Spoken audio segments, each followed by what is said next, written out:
अस्सलाम वालेकुम गाइस, मैं हूँ हीना और आप सभी लोग देख रहे हैं हीना स्टडी क्लासेस। आज हम देखेंगे साइंस का चैप्टर नंबर 1 अति लघु का पहला क्वेश्चन क्या है। वायु में जलाने से पहले मैग्नीशियम रिबन को साफ़ क्यों किया जाता है। तो ये 2008 में और 2016 में पूछा गया है, इम्पॉर्टेंट क्वेश्चन है। अब हम देखेंगे कि इसे क्यों जलाया जाता है और इसे साफ़ क्यों किया जाता है। तो मैग्नीशियम रिबन अधिक क्रियाशील होने के कारण सामान्य परिस्थितियों में भी वायु में उपस्थित ऑक्सीजन से संयोग कर मैग्नीशियम ऑक्साइड बनाता है। अब मैग्नीशियम ऑक्साइड अधिक क्रियाशील होता है, जिसके कारण इसे वायु की उपस्थिति, वायु में तो ऑक्सीजन होगा ही, कंपलसरी है, और इसके योग से मैग्नीशियम ऑक्साइड बनता है। ठीक, अब यहाँ पर पूछा गया है कि परत चढ़ जाती है, कौन सी परत चढ़ती है।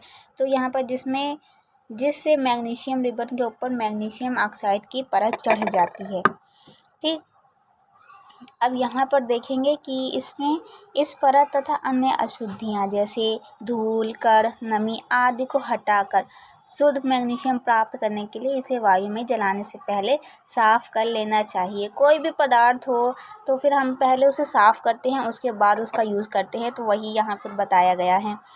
ठीक, अब ये हमारा पूरा क्वेश्चन हो जाता है। अब हम दूसरे क्वेश्चन की तरफ चलते हैं। इसमें क्वेश्चन क्या बताता है कि किसी पदार्थ X माना गया है कि विलयन का उपयोग सफ़ेदी करने के लिए होता है।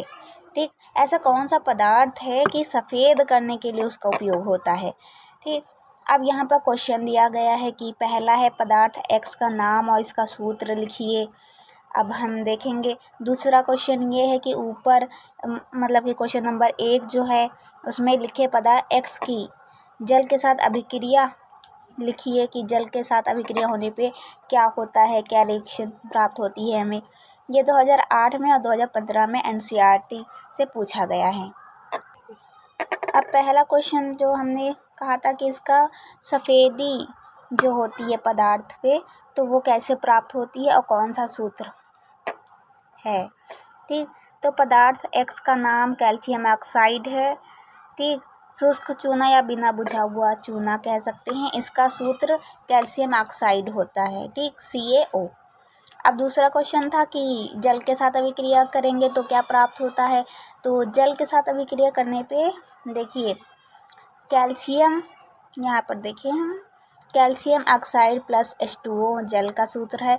कैल्शियम हाइड्रोक्साइड प्राप्त होता है। ठीक, अब यहाँ पर हिंदी में लिखा हुआ है बिना बुझा हुआ चूना कैल्शियम ऑक्साइड।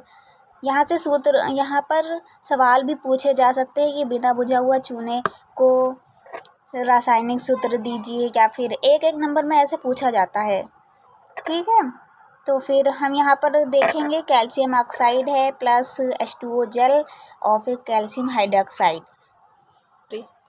अब हम तीसरा क्वेश्चन अति लघु का है। अब ये देखेंगे कि श्वसन को ऊष्माक्षेपी अभिक्रिया क्यों कहते हैं, वर्णन कीजिए। अब देखेंगे यहाँ पर NCERT से पूछा गया है। उस श्वसन को ऊष्माक्षेपी अभिक्रिया इसलिए कहा जाता है क्योंकि भोजन के पाचन से प्राप्त ग्लूकोज धीरे धीरे ऑक्सीकृत होकर कार्बन डाइऑक्साइड तथा जल के साथ ऊष्मीय ऊर्जा उत्पन्न करता है। ठीक, अब यहाँ पर ये जो सूत्र दिया गया है ये मेन टॉपिक होता है, यहाँ से ही नंबर मिलते हैं। हिंदी थ्योरी आपकी चलो अच्छी है, कोई बात नहीं, लेकिन ये सूत्र ज़रूर याद होने चाहिए, लिखे होने चाहिए। ठीक, अब ग्लूकोज का सूत्र यहाँ पर दिया गया है C6H12 और ऑक्सीजन 6 है। ठीक, प्लस 6O2 है। यहाँ पर ऑक्सीजन की बात बताई गई है। उसके बाद अभिक्रिया होने के बाद क्या प्राप्त होता है, तो 6 कार्बन डाइऑक्साइड, मतलब 6 कार्बन डाइऑक्साइड प्लस 6H2O जल। ठीक, और प्लस ऊर्जा तो प्राप्त होगी ही,